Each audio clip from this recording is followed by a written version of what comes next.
Hey, what's up, everybody, and welcome in. This is FST. It's Fantasy Sports Today. My name's Matt Striker. His name's Joe Pisapia, and this is the place for those that want to dominate. Whether it be season-long fantasy, straight-up wagering, whatever it is, we've got you covered. Let me bring in the man, Joey P. It's such a wonderful time to be a fan. We have, for most leagues, fantasy playoffs ongoing, and in, as we say, real football, playoff push going that are going to affect some wagering. There's also some other things we can talk about as well, but first and foremost, happy football, Joe. Yeah, happy football and happy playoffs round one to everybody who celebrates this year. It was a tough one, too. If you made it into the playoffs, congratulations. It was a slog of a season, so many injuries, so much underperformance. The first round got obliterated in terms of talent returns at times. You lost big quarterbacks. It's been rough. So if you're watching shows like this, chances are you did make the playoffs anyway. And I think that's the purpose of this show, because things are going to go sideways. You can have great process, you can have great information, you can have everything in the right spot, and then the games happen, and then chaos ensues. And what we've been trying to do is put some order to that chaos on a weekly basis, get you the right players in your lineups, get you the right players on your teams, and hopefully you're still alive competing for a championship. And you never give up, right? Never give up. Hustle, loyalty, and respect. That's what you got to have here for the game at the end of the day, Matt Striker. Absolutely, and more on that in a little while. And for those that are new to the show, let me explain to you how it works. At SportsGrid TV, those are our social media handles. Make sure you're following along. Get in on the conversation. In a little while, we'll do some start sit. We'll do some waiver wire. All of this coming from the brilliant, bald, beautiful mind of Joe Pisapia, the author of the Fantasy Black Book. All right, Joe, for this very important week, let's get into some news, then some injuries, and then we'll stretch our legs. So I think the first question on a lot of people's mind, especially with the draft capital that this player has earned, CeeDee Lamb, what's the update? What's going on? Well, the good news is, and we talked about it, previously too, is that he was going to have extra time because of when the last game he played was on a Thursday night. He was going to have a little bit more time to clear concussion protocol. Typically, within a week's time, it doesn't happen. But because he had those extra days, he had some extra time, and he's able to fly through with good grades on everything. So that is very good for fantasy managers, because the last thing you want is to scratch and claw your way into the playoffs and then not have arguably your best player in the playoffs in CeeDee Lamb. So he's going to be playing. So that is good news for Cowboys fans, and good news for Dak Prescott managers, and certainly good news for all the managers of CeeDee Lamb, that they're going to have their best guy, quote unquote, for round one to give them the best shot to move on. And that's what it's all about, right? Make the playoffs. Anything can happen in the playoffs, right? If you're a team that sneaks in, or if you're a team that has dominated, sometimes at the end of the day, those dominant teams fall apart at the very end. Speaking of fall apart at the very end, the Colts, oh my goodness. The Colts are falling apart at the very end here. Daniel Jones was playing through a broken leg, and then he tears the Achilles. Just a horrible thing. Our hearts go out to Daniel Jones. This was kind of his reboot season here. He was going to cash in. He probably still will, but it's so tough to see, and it feels like the Colts season's falling apart. Now, we do get something fun for the holidays, is we get a 40-something Phillip Rivers. So Aaron Rodgers, you're not the oldest guy in the NFL, and Phillip Rivers is going to become the second grandpa to play in the NFL actively. So, look, is he in shape? I don't think so. Can he still sling the football? Probably, because he's Phillip Rivers. He's one of the all-time great trash talkers, great bravado guys of the NFL. He's got a big arm and a big mouth, and he's fun. And you know what? I think that's exactly what I need on my Sunday, is Phillip Rivers talking crap to everybody else and slinging footballs around. Now, how does it make me feel about the rest of the Colts offense? Not good, because he hasn't played football in 5 years. You can't sit Jonathan Taylor. If you have replacements for Michael Pittman, okay, but Michael Pittman might be that one guy where I was like, yeah, let's see what Michael Pittman can be. He's the big-bodied wide receiver. Maybe he can catch a touchdown. Tyler Warren, still probably starting him, most likely, too. So those are the three pieces that are still in lineups, Matt. But I'll be honest with you, any of those peripheral pieces like Pierce and Downs, you're just not sure what's going to happen with them. So I'd pass on those guys. But if nothing else here, it's going to be entertaining to see Phillip Rivers out there playing football. Oh, it's absolutely shocking to me that a guy that left football, part and parcel to the fact that he was going to get no protection at all. I mean, there's got to be more to this. This is just so out of nowhere, at least for me, when there are so many other options. But either way, let's go from an aged quarterback to a new quarterback that now has some dings. Talk to me about what's going on with the Commanders. Yeah, no protection. That's certainly a Phillip Rivers thing. He's got big problems with that, considering how many kids he's got. All right, let's talk about the Washington Commanders. That's right. It's early in the morning, baby. Let's go. Washington Commanders, Jaden Daniels out unfortunately. So the elbow injury tried to come back last week. And what? He's got 10 kids. If you got 10 kids, I can make a joke. Let's talk about Jaden Daniels. Now, he could have used some more protection in that offensive line, that's for sure. He's going to be out this week. If we get Jaden Daniels back again this year, I'd be surprised. I think it's time to put him in bubble wrap and say, look, let's just move forward. I get it, trying to come back and play. Everybody wants to come back and play football because this is what they do. This is their job. And I don't like the RG3 comments. People are like, oh, it's just another RG. He's not, okay? He's not. He's far more talented, and I think he's a very serious guy about football. He's just had some injuries this year. Now, should he be looking at some of the style of play things? Sure, he can, and he can clean that up next year. And Jackson Dart's going to have to do the same thing in that game as well. Take less hits, live to fight another day. And then on top of that, too, last week, the Washington Commanders lost Zach Ertz, whose career is probably over with that torn ACL at his age. He's in his mid-30s. He had a great rebound season last year. Yeah.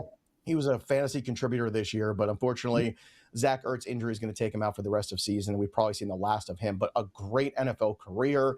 So not the way you want to go out, unfortunately, but sometimes you don't get to choose how that happens. This is true, unfortunately. All right, with that, let's pivot now to some of the injury news and hope that it's not as grim for some of these players. Where do you want to start? And let us know the injuries as well.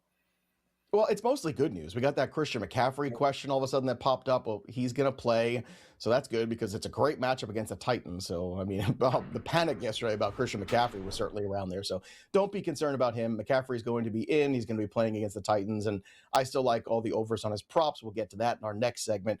Also in this week, Monday Night Football, Devon Achane. That was a little bit of a question floating around. Should be adding Jalen Wright or Ollie Gordon? No, we shouldn't. Devontae Adams is going to play. Rome Odunze is out, so Luther Burden, I think his stock ticks up in this game. We'll talk more about him later in this show. He also hasn't been playing well lately. The foot has really been an issue, unfortunately, for Rome Odunze. Great talent.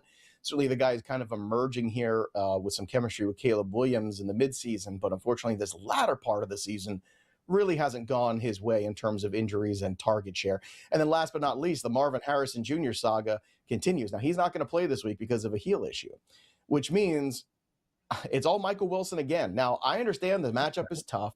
I get it. It's a tough matchup. The Houston Texans are fantastic. We talked about how great that defense is. We talked about it last week about the Texans covering and winning outright. And guess what? They did. All right. Because why? The Texans play great defense. But you can't not play Michael Wilson. Michael Wilson has basically thrown up 10 for 142 and a touchdown every week. He is a top, since he's been taken over in that quote unquote number one wide receiver role, he is still the guy. And he is basically number one wide receiver overall in points. No matter what the matchup, you got to play Michael Wilson today. All right. And the injury, of course, you mentioned the heel injury. And with the time that we have remaining, I'd like to segue and use some professional wrestling parlance. Joe, of course, you are the host of In This Ring, and that is something that people, if you're a fan of wrestling and you're not aware, go check that out, some of the information. I think that's how you and I met, actually. But John Cena's classic career came to an end last night, and I'd like to get your thoughts. Take as long as you want, and then take us to the break. Yeah, I mean, look, you're a guy that actually worked with the man, so you know more about that than I ever will. But, I mean, no surprise. The wrestling tradition is you go out on your back, you leave your boots, or in this case, your sneakers and jorts in the ring, and you make a new star, and you pass the torch. And that was absolutely – if you thought that match was going any other way last night, you're crazy. And all the hatred on the booking committee about it, what are you, nuts? Do you think – anybody had a say in that besides John Cena? John Cena knew exactly what he was going to do, and it's the right thing to do. You pass the torch, you go out with all that hustle, loyalty, and respect. Great career for John Cena, and of course, that's what you do the traditional way because he is the traditional guy. So you're not going to see us in the commercial break, but I promise you we will be back with Over Under when we return.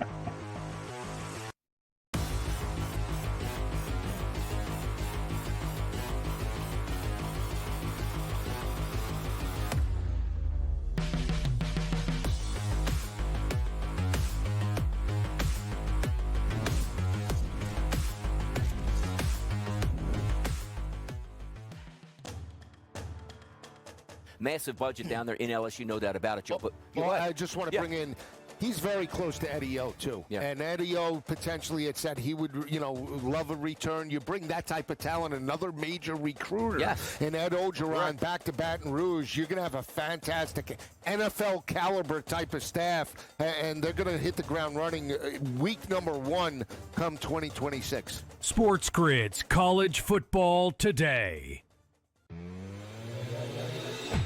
There are a million ways to make money on this. There really is, right? Like, I sit back. We've given you a couple of ours that we've given you. I think they're all going to win, essentially.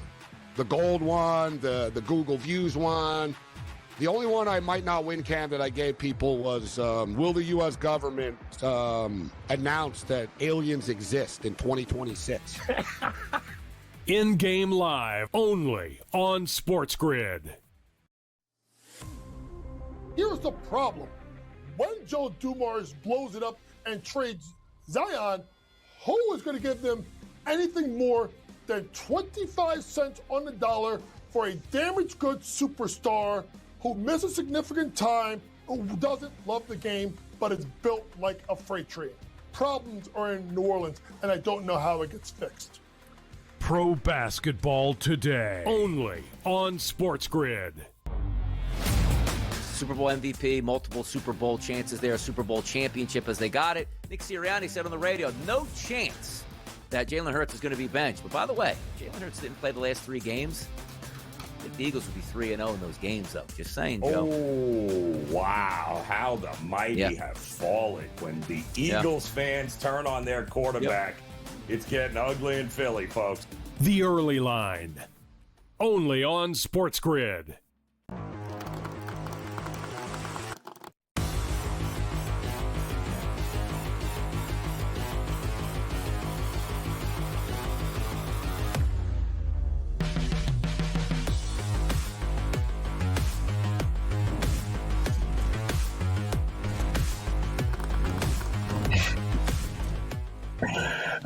Welcome back into FST Fantasy Sports Today. Matt Striker and Joe Pisapia with you here, giving you everything you need in order to succeed. Our producer, Sam Y, the sports guy behind the glass, keeping everything moving. I want to wish a happy Hanukkah to all of those that observe.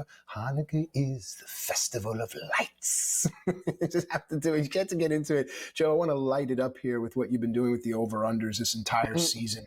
What you've been doing for all of us is allowing us here to pad our pockets so that we can really spend come playoff time. And it's a strategy I constantly endorse, and I thank you for putting it into practice. You've just been winning, winning, winning. Let's get some more winners now. And the first one is someone near and dear to your heart. It's Drake May.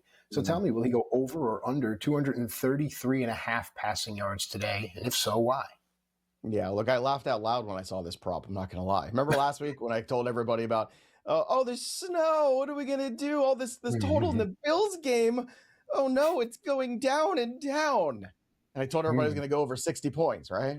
Did it go over 60? Well over 60 points, okay? Like, some things you just know are going to happen. Sometimes things get a little overrated. And here's something I just don't understand. It doesn't compute in my simple brain, which is the guy who's leading the league in passing yards against the Buffalo Bills defense. It stinks in probably the most important game he's ever played in his NFL career, is going to have fewer passing yards than he's had in the last 8 weeks. How is that? How's that going to work? 233.5 is the number here, and I'm going to go over that. He has gone over this every single week since week 8.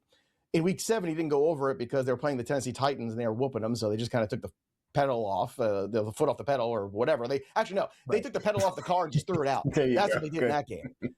Then he went over this in weeks 5 and 6 as well. So obviously, this is a scenario here where Josh Allen's on the other side. Josh Allen knows that they've lost this game at home to the Patriots already this year. You know Josh Allen's going to make plays. You know they're going to push the total. The defense of the Patriots is tough. They are going to hit you. This is not the Cincinnati Bengals defense. So Josh Allen's in for a very different day. So is James Cook. They are going to hit them hard and often. And that's going to be fascinating to see how they react to that. And it's going to be cold. It's going to be New England. And Drake May, I think, has an opportunity to really kind of continue that MVP narrative. Now, I'm not saying necessarily he's going to throw for 300 yards today, but maybe he's going to go throw for 300 yards today because he hasn't all season. And people keep saying, boy, Drake May hasn't thrown for a 300-yard game all year, yet he's leading the league in passing. You know why? Because he hasn't had to. Today, he might have to because Josh Allen's going to let it all hang out. So it's going to be fascinating to see. So 233.5, I think, is just far too low of a number. On the spot, one-word answer. Who wins that game today? Patriots. Got it. Moving on, the next over-under is Christian McCaffrey. You kind of talked about him a little bit in the prior segment, so let's know. Does he go over 71.5 rushing yards? Yes, no, why? I'm going to say yes to this one. Look, Christian McCaffrey coming off the bye. Now, all of a sudden, we have an injury here with Christian McCaffrey. Now, he's had a ton of carries and touches all year. We know this. We understand this is, what Christian McCaffrey has been to this team, especially with all the injuries that they have had. And you've seen this number actually go down. This is where it was before the quote unquote news about him. So 71 has now become 65.5. So this is a gimme. Oh, wow. So I am all over, so this is how things change. We set the show up on Friday, we think we know what we're talking about. We do updates. And then all of a sudden, Saturday things pop off and all of a sudden things change. And Sunday morning we get in here and there's evolution of this number. Now, I love it even more at 65.5. You figure they're going to have a lead against the Titans and they'll run the football. Now, Brian Robinson Jr. numbers should be interesting too. Some of those are set a little low also. Now they're a little bit higher. He could see a little bit more work in this game, but look, Christian McCaffrey gets one good chunk here. A 65.5 is going to be easy. Even if you want to push it up into the 70s or even ladder bet this one, I think you can, because just because the Titans beat the Browns last week, let's not get crazy yet about the Titans, okay? It was a big win for them, super fun. Yay, go Titans. But now they're going to San Francisco to play a real team of the 49ers who can actually move an offense and defense has injuries to it, but I still like McCaffrey on the over here. All right, I like it, and thanks for always throwing out, folks. Anytime Joe throws out the ladder bet idea, you definitely, if you don't know what it is, go look it up. If we have time, we'll explain a little bit at the end here, but it usually hits, and when it does, it's a good one. All right, let's move on. This is a fun one here. Jackson Dart. This is not with his arm; it'll be with his legs. The over/under is 28.5 rushing yards. What does he do today? Well, I know there's a lot of talk about, Jackson Dart's got to back off. I don't think Jackson Dart backing off is really in his DNA. Okay. Right. And the Patriots did a great job of containing him and hitting him and everybody else. Now, the Washington Commanders defense, not quite the same.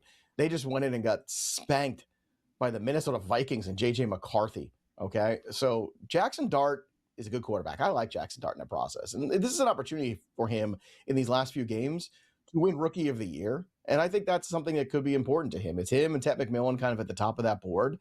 And Jackson Dart, I think, is trying to will this organization. He's a tough kid to get to that next level. And this is an in-division game. It's very important. I think he keeps the ball in his hands a fair amount. And I do think he runs amok. 28.5, I'm going to take the over here. Now, he's gone over this in 2 of his last 3 games. The game he didn't was against the New England Patriots. So I like him in this one here.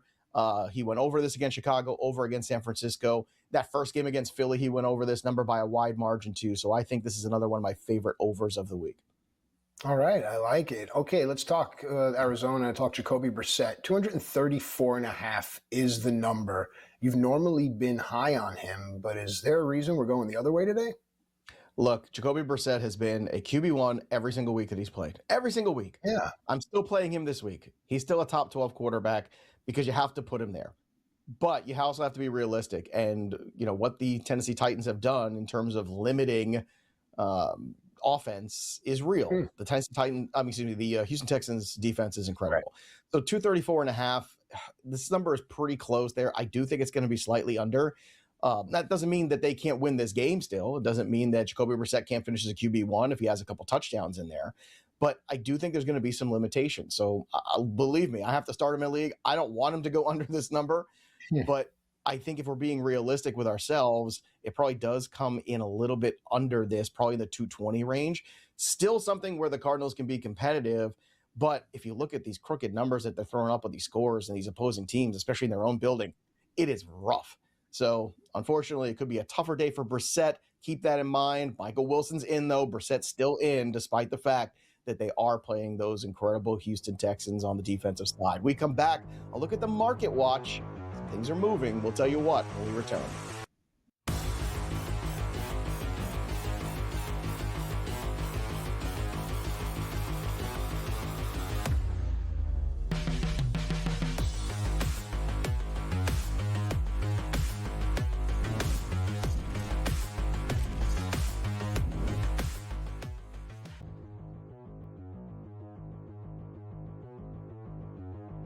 Let's play our game of buy or sell. The Lions will make the playoffs this season. Buy or sell? I believe that's what the computer tells us, right? They are almost exactly 50-50 to make the playoffs now after that win. Now, it's sort of the game I'm going to play here when we talk about the Cowboys making the playoffs. If you're going to put Detroit in, Craig, who are you taking out? All right? I mean, they're not, even with the win last night, they're not in the playoff spot right now. They're still the 8th seed here. You taking out San Fran? I mean, their schedule's cake. They should get in. Green Bay beat you twice. I mean, so you would probably need, for them to make the playoffs, Seattle's the other team, by the way, I think Seattle gets in. You would need Green Bay or Chicago, really. What they're rooting for is one to beat the other. They do play each other twice, to beat them twice, right? They can't have a split here. They need either Chicago to beat Green Bay twice or Green Bay to beat Chicago twice, sort of eliminate the other team. So I am probably selling this. I do think there's a chance here. You look at the Lions' schedule, Pittsburgh, Minnesota, Chicago, the last two are on the road. Yeah, I think that I'm on board here with you. In the AFC, Detroit would be in. But in the NFC, you have to make a prediction to knock a team out. Now, like as an example, in the NFC East, could you see a scenario, George, where Philadelphia just completely falls apart like they did 2 years ago? Sure, but then they still would win the division. Like you really can't find a path for the Lions unless, for me, I guess the team that I would question the most to make it and knock them out would be the Bears. Like that would be it. It would be just the Bears playing the softer schedule. I know they beat Philadelphia last week, but I just can't do it right now. So unfortunately, this could be a 11-win season, 10-win season for Detroit without them getting in. I will sell. They will not make it. I'm with you here. Fantasy Sports Today, Friday starting at 3 p.m. Only on SportsGrid.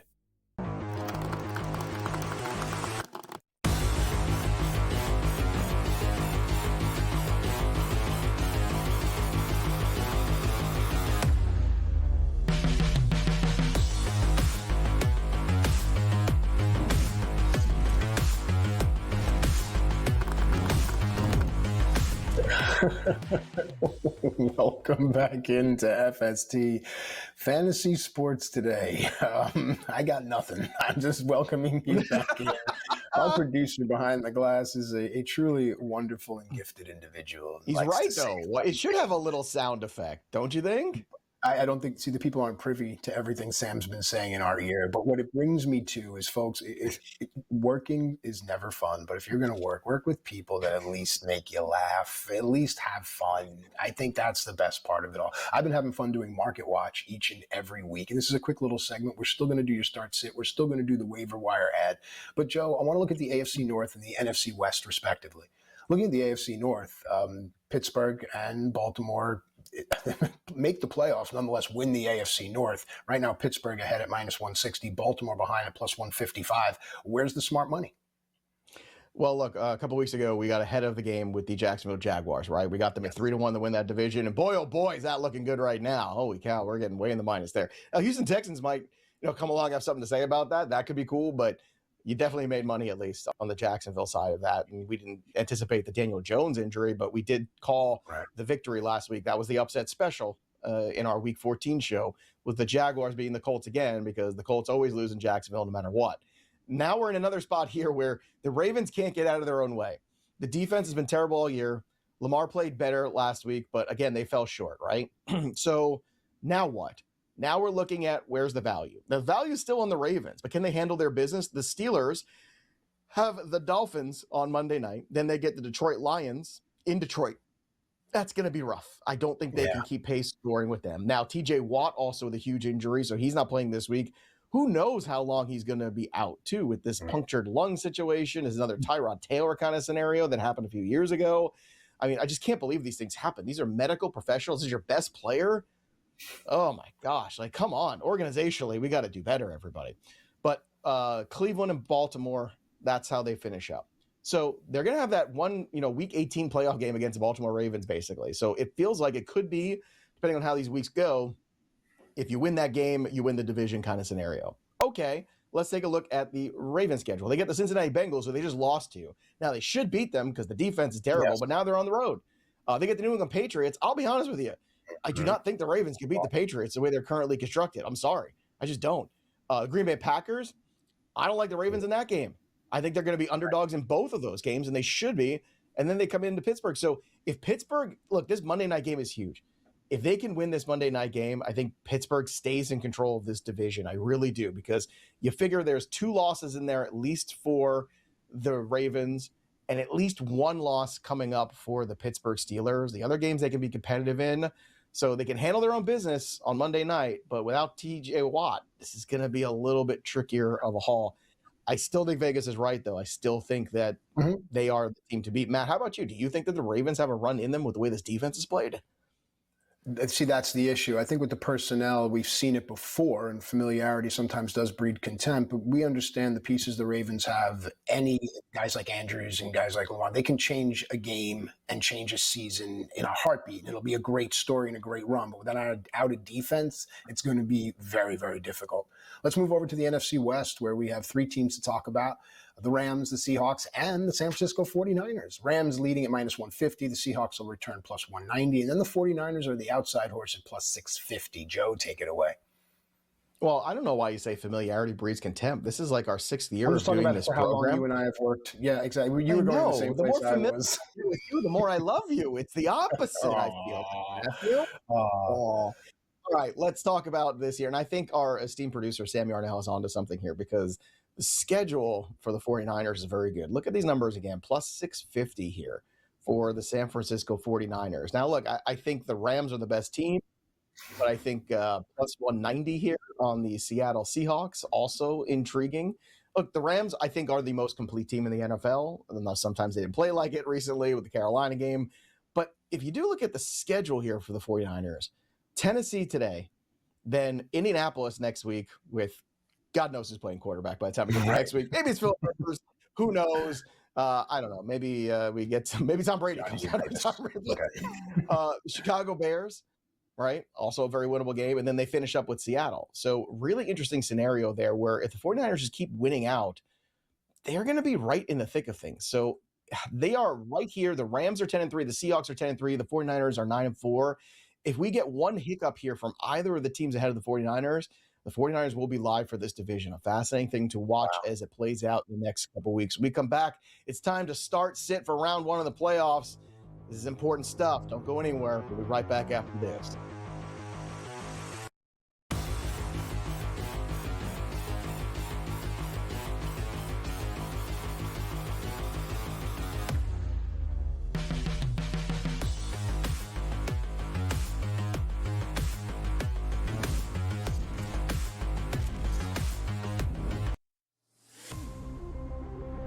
Interesting to see in that Big 12. We keep talking about it.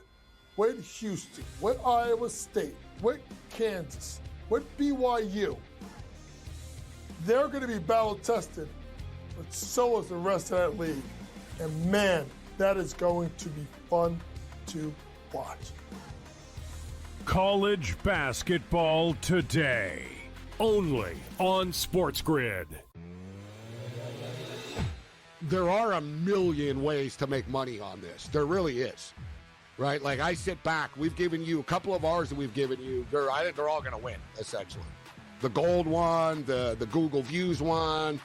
The only one I might not win, Cam, that I gave people was, will the U.S. government announce that aliens exist in 2026? In-game live, only on SportsGrid. Super Bowl MVP, multiple Super Bowl chances there, Super Bowl championship as they got it. Nick Sirianni said on the radio, no chance that Jalen Hurts is going to be benched. But by the way, Jalen Hurts didn't play the last 3 games.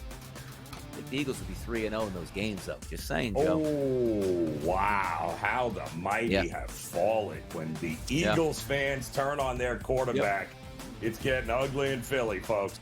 The Early Line, only on SportsGrid. Football contest season is back, and so is the Las Vegas Football Contest Show. Season 2, the sharpest football contest show in the land. Focusing on all 3 Circus Sports contests and the Westgate Superbook Super Contest, we handicap the games and release our contest picks every week of the season. Featuring Super Contest champions Brady Cannon, James Salinas, and former NFL player Mike Pritchard, all team will have you prepared this season like none other. Check us out every weekend right here on SportsGrid.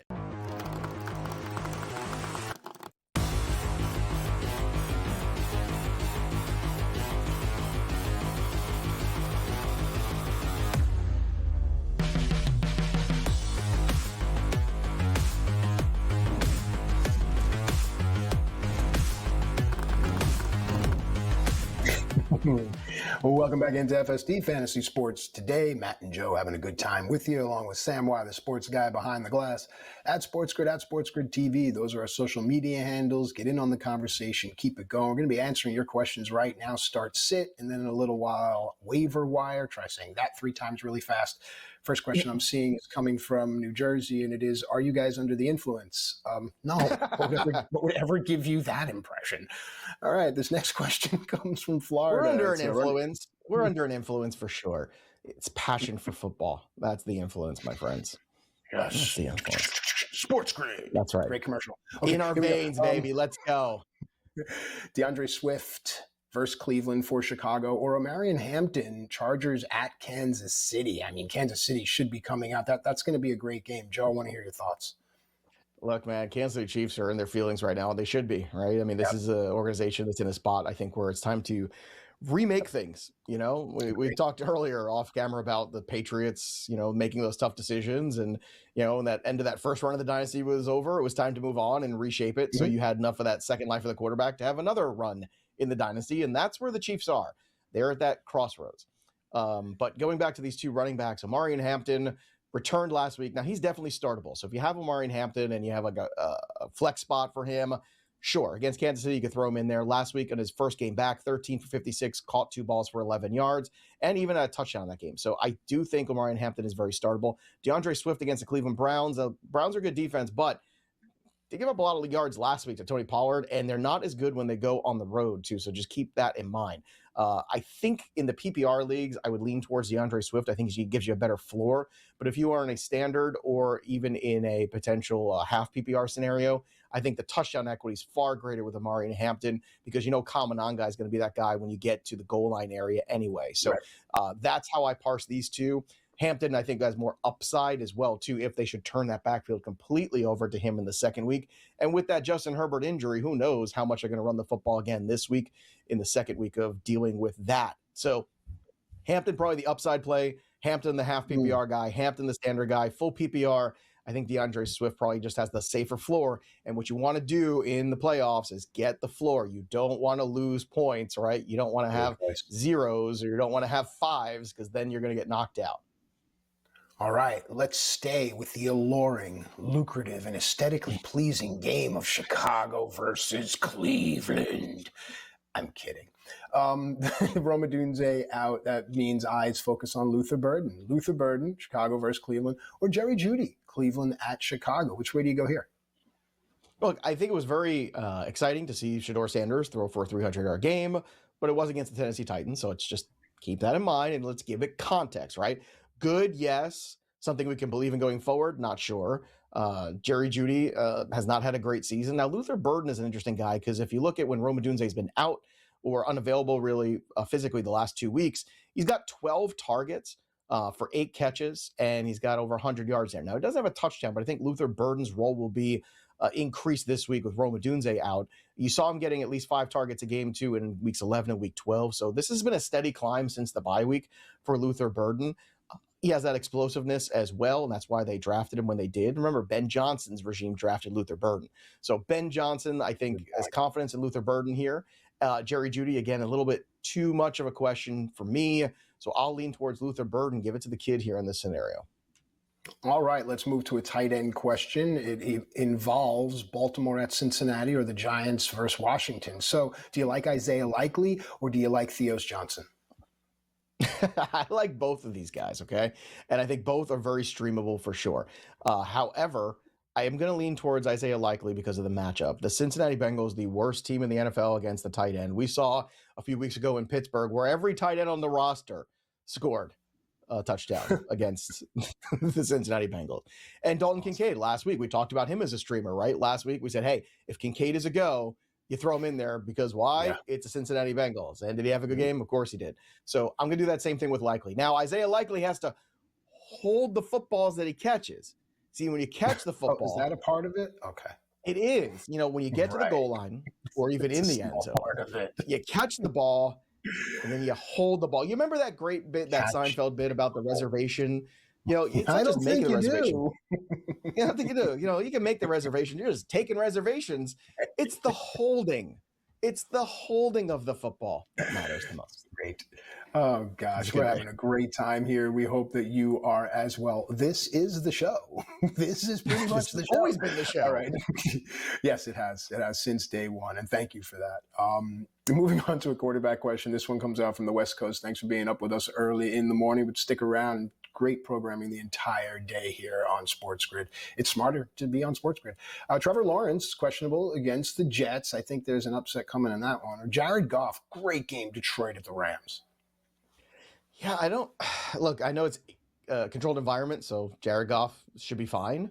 Yeah. Jared Goff is startable, but I think, Trevor Lawrence has the easier day. Now, the only question is, what happens? Do they just, completely steamroll the Jets and take their foot off the gas? And if you want a blueprint for that, you could look to last week's game where they were up on the Colts and he was QB 13, Trevor Lawrence. The weeks before that, QB 5, QB 7, QB 11. So Trevor Lawrence has been steady and predictable. Jared Goff, on the other hand, in this game against the Rams, is facing a much tougher defense. Okay, that's a real pass rush you got to be concerned about. He has finished as QB 17, QB 9, QB 9, and QB 14. So these guys are very close. If this was in Detroit, I might feel a little differently, but because it is on the road still, despite the fact it's a controlled environment, I'll give the edge to the other side here with Trevor Lawrence. I just don't think the Jets. I mean, the Jets are going to have trouble moving the football. They're playing a third-string quarterback, right? So there could be just a lot of just Jacksonville on the field, and the more Jacksonville's on the field, the more fantasy points Trevor Lawrence can accumulate. And I think it's going to be a very, very long day on the road for the New York Jets. All right, Joe, you've got your work cut out for you here. This is why they pay you the big bucks. Two running backs right next to each other, RB36, RB37, respectively. RB36 is Blake Corum. We just talked about this game, Rams versus Detroit. RB37 is David Montgomery. Same game, Detroit at the Rams. Yeah, well, I think was it Maya Angelou that said, when someone tells you who they are, believe them, right? Wow. Okay, well, the Rams are telling me, I know, you look, you come for the football, you stay for the poetry. That's what you do here on the channel. But I'm going to say this. The Rams are telling you what this backfield is the last 2 weeks. Blake Corum in week 13 against Carolina, 7 for 81 and a touchdown. Last week against Arizona, 12 for 128, 2 touchdowns. They're splitting this backfield with Kyron Williams. They're trying to keep everybody healthy. So both dogs are going to eat here, and it's at home, and this Rams offense is good. So I'm going to go with Blake Corum. It's not that, I'm not taking shots at Montgomery here. I'm not saying Montgomery can't have a touchdown and be productive. He's absolutely a flex play. But if I'm deciding between these two guys, I'm taking the guy at home with the Rams who has had 3 touchdowns in the last 2 weeks, because it seems like Blake Corum has a different vibe about him going on here down the stretch. And who knows what this backfield is going to turn into by the time we get to the playoffs. Now, they keep saying it's to keep Kyron Williams fresh. Maybe. Or maybe they just like the fact that they could split it between these two guys, and Blake Corum seems to be the guy scoring TDs. So I'm going to go with Blake Corum here. Montgomery's certainly startable, but if I have to choose one, I'm going to take the guy in arguably that best offense in football, or certainly one of them with Matthew Stafford. Now, here's a question for you today. If Drake May wins today and beats Buffalo and wins that division, does it matter what Matthew Stafford does the rest of the year for MVP? Stafford would have to have a couple of really huge games, but no, I think May would lock it up completely. It's a great question. What do you think? Yeah, I tend to agree. I mean, it's one thing to make the playoffs, one thing to have a good record, it's another thing to win that division, and then to do it in dramatic fashion against Josh Allen. Really interesting stuff there. But again, I just think, if you've been watching these Patriot games, they play a brand of football that's from you and I were growing up in the mid to late 90s, early 2000s, where, people were getting wrecked all over the place. Now it's clean, but it's physical. Right. And I just don't know if the Buffalo Bills are tough enough. I got to be honest with you. I think they're a little on the softer side. Sorry, Sam. Let's go to break before he gets mad at me. More FST when we return.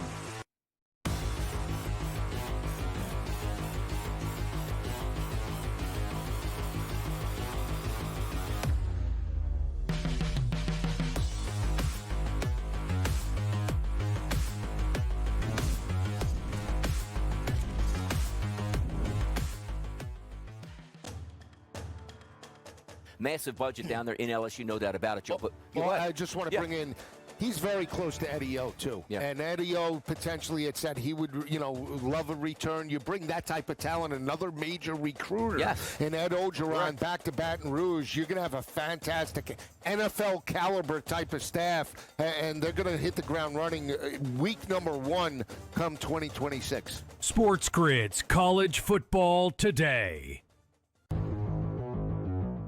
think this is a very tough one. I haven't bet this because I still think it's that close. I would lean towards the sentiment of the voter body instead of the anointing of the new star.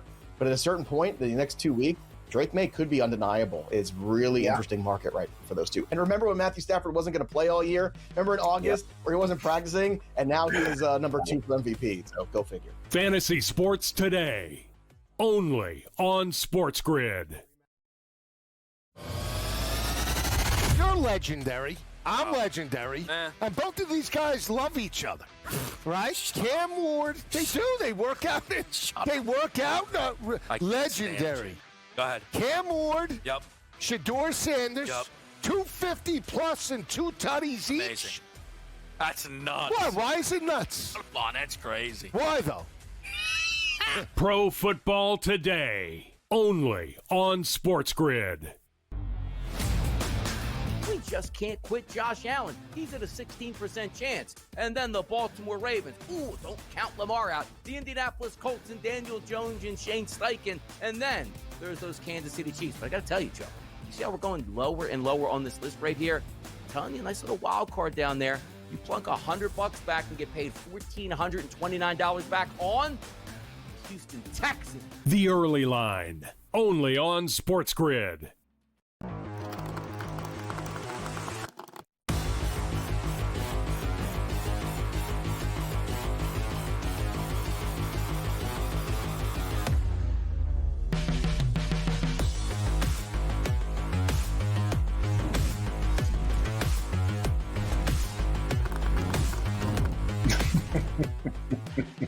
Welcome back into FST Fantasy Sports Today. Matt Striker and Joe Pisapia with you here. Sam Y, the sports guy, singing show tunes behind the glass, complete with jazz hands, trying to crack us up. And I hope everyone is dancing their way into the fantasy playoffs. And if not, there's still the NFL real life playoffs from which we can earn. But let's focus on the fantasy playoffs here. Let's go to the waiver wire. Some names that you'll probably be able to figure out if you've been watching him and listening to Joe. But there's a couple of surprises here, Joe. So let's start with the familiar name. We've said that Roma Dunze will be out. So where does that lead us? Where does that lead you? Well, it's going to lead us again to Luther Burden. So I just rolled out for you some of the target volume he's been getting. The matchup is solid enough. Again, Cleveland defensively, well, last week, not great, but at home all year has been much better than on the road. So we'll see here what Shador Sanders can do. And look, I want Shador Sanders to perform offensively as well, because that will push the Chicago Bears offense. What you want is Shador to play well in this game if you have shares of Swift, of Monangai, of Caleb Williams, of Luther Burden, right? Because you want there to be some scoring. What you don't want is a 16-13 slugfest in December, which could be what we get, but I don't really want that to happen. So let's hope that we can build on what we saw last week from Shador Sanders and he can give us a little bit more offense, get this total into the mid to high 40s. And if they can do that together, that's a good thing. And look, the Bears are coming off a tough loss. Caleb Williams has to be better. That play design and that last play where he threw that pick in the end zone was perfect. Cole Kmet released. Cole Kmet was open. If he turns and he has a two-step and throw, he hits Cole Kmet, and that's a touchdown. That's easy touchdown.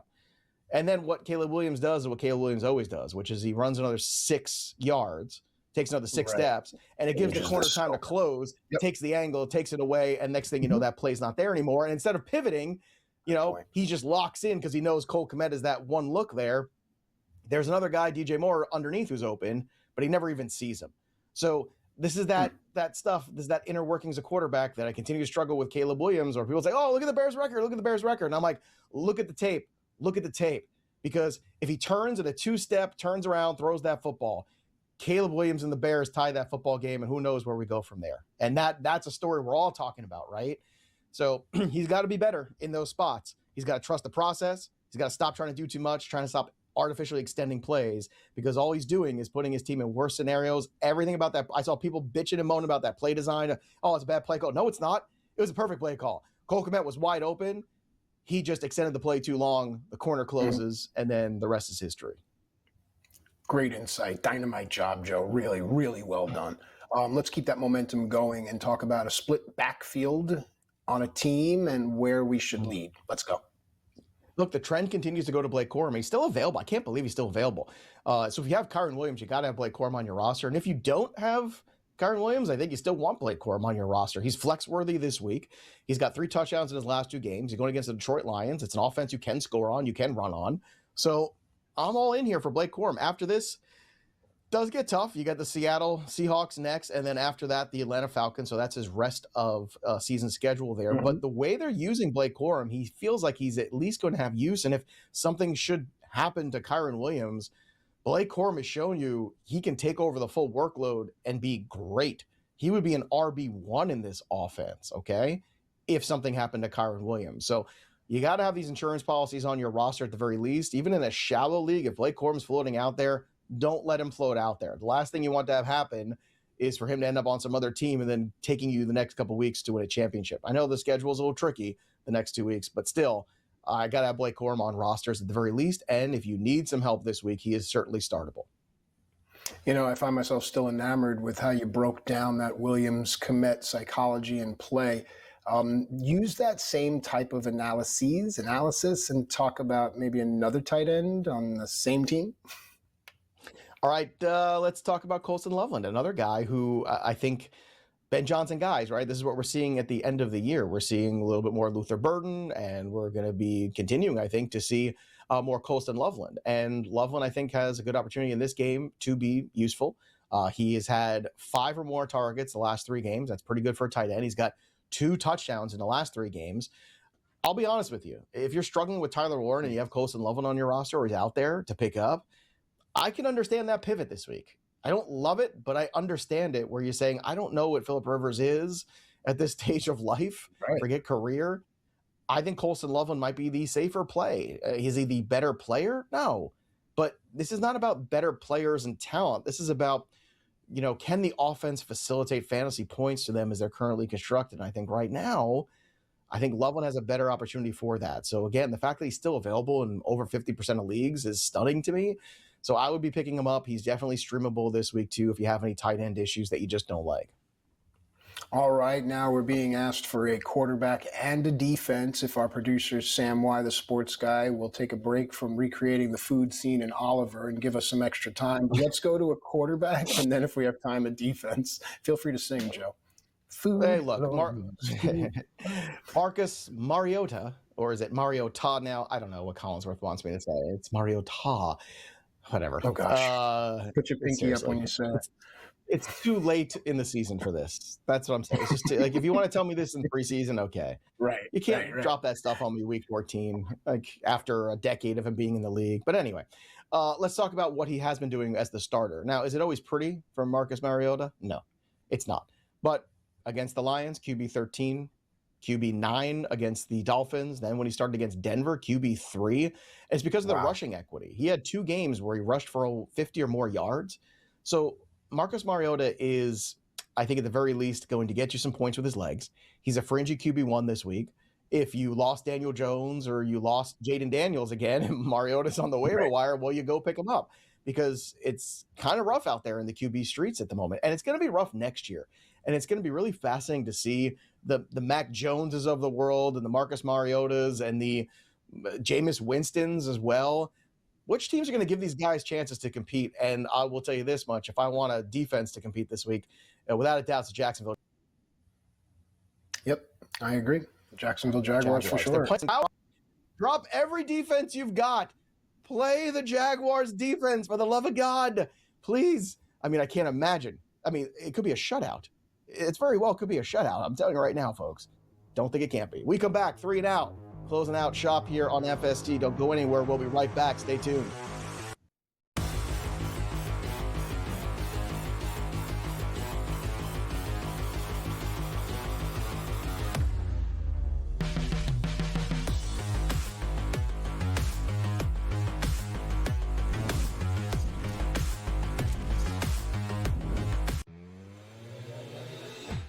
there are a million ways to make money on this. There really is, right? Like I sit back, we've given you a couple of ours that we've given you. I think they're all going to win, essentially.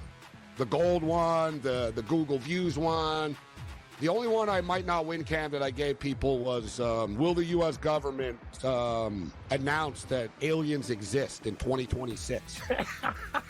In-game live, only on SportsGrid. Here's the problem. When Joe Dumars blows it up and trades Zion, who is going to give them anything more than 25 cents on the dollar for a damaged goods superstar who misses significant time, who doesn't love the game, but is built like a freight train? Problems are in New Orleans, and I don't know how it gets fixed. Pro basketball today, only on SportsGrid.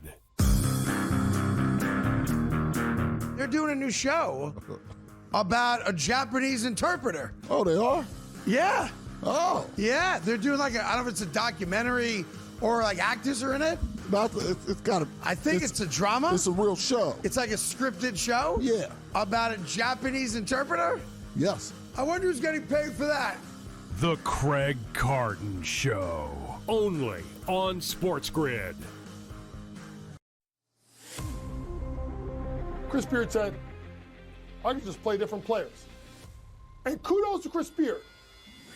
NIL does not matter. Recruiting rankings don't matter. Who your AAU coaches doesn't matter. At the end of the day as a coach, your loyalty is to your school. Your loyalty is to all the kids in the program. College basketball today, only on SportsGrid.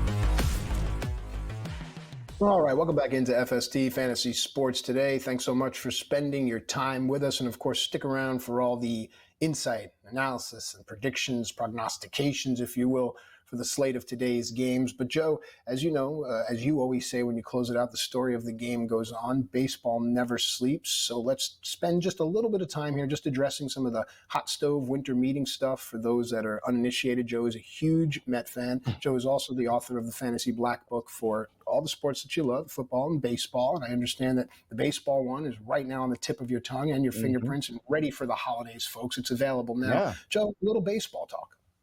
Yeah, a great Christmas present, right? Absolutely. Stick that in your stocking. Fantasy Baseball Black Book 2024. Let's go. Look, it's going to need a little bit of a refresh this on Monday, and then I'll be up there again with some of the movement that we've had. But Black Book's up there, ready to go for everybody who's getting ready for fantasy baseball and turning the page. It's a great time of year to pick it up on Amazon right now. You get the Kindle version too if you want to save the trees. I respect that.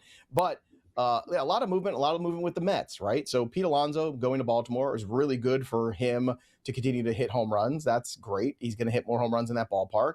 Are the Orioles going to win anything? No. And the Mets were smart to move on. And I'll tell you why, because this core of Nimmo and Alonso and even Diaz, they have won nothing. Okay. They had a magical run in 2024 after being a mediocre team for most of the year. They got hot and they had a magical run in the playoffs. That's great. But all the years surrounding that are 500 or more disappointing.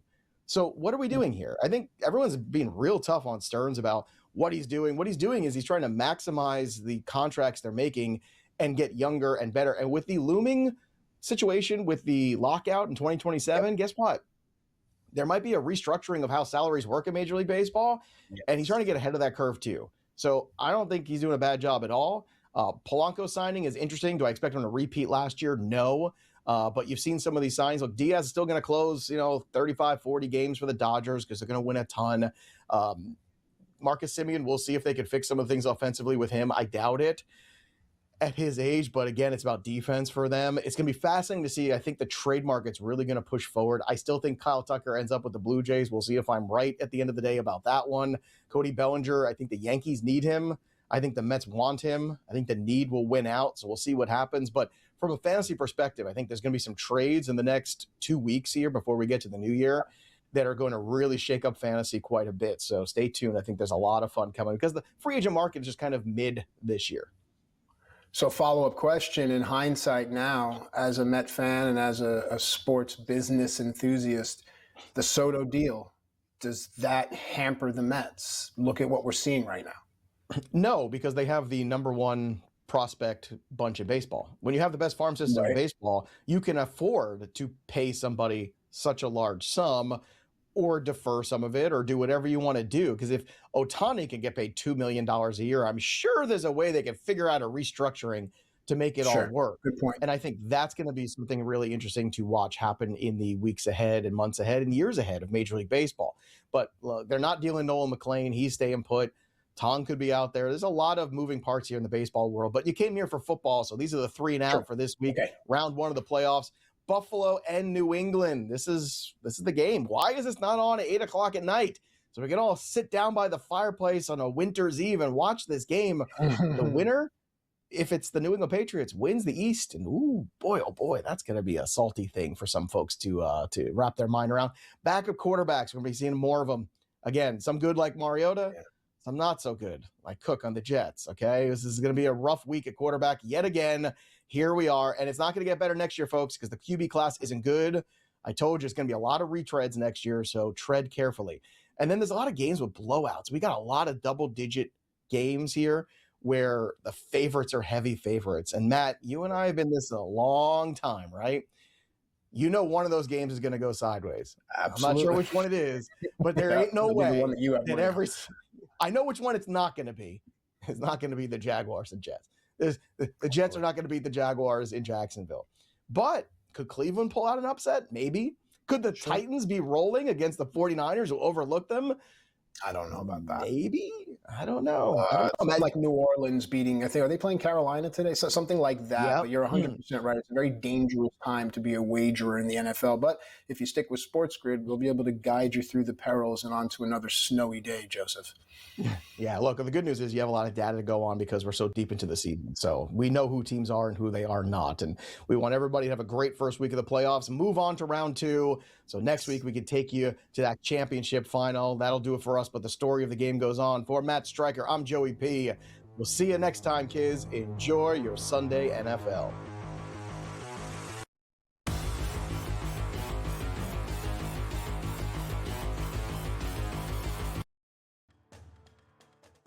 They have a bigger talent pool potentially, and they're going to give them anything it takes to potentially get this team back to a national championship. And if you want to set a legacy, you could maybe have one good year at Ole Miss and maybe potentially, 5 or 6 9-3 campaigns, but you're not going to make the playoff each and every season, or at least that's the mindset. You have a better path at LSU or a bigger school. SportsGrid's College Football Today. You're a 1 o'clock guy again, huh? Well, I didn't know I have to appease you. What do you mean appease me? I'm trying to get a read on you. Well, that's it. I don't want you to get a read. I think. Okay. What are you? You're on me like flies on rice. Well, I once watched you destroy an NFL team's season because you zagged so hard in the Best Bet segment. Pro Football Today, only on SportsGrid. Everyone has just been lying about this whole thing. Okay. Of the top 15 teams in the country, there are 4 total losses to unranked football teams. Miami has half of them. Game time decisions, only on SportsGrid. Florida was thought to get Lane Kiffin, but they go and turn to Tulane head coach John Summerall. This is a solid hire, coach. He's a tough-minded coach. I thought he would be a perfect fit at Auburn, just knowing he's from Alabama. But I think Florida got an outstanding coach. He will be a tough nut that knows how to win football games. The Bowden Blitz, only on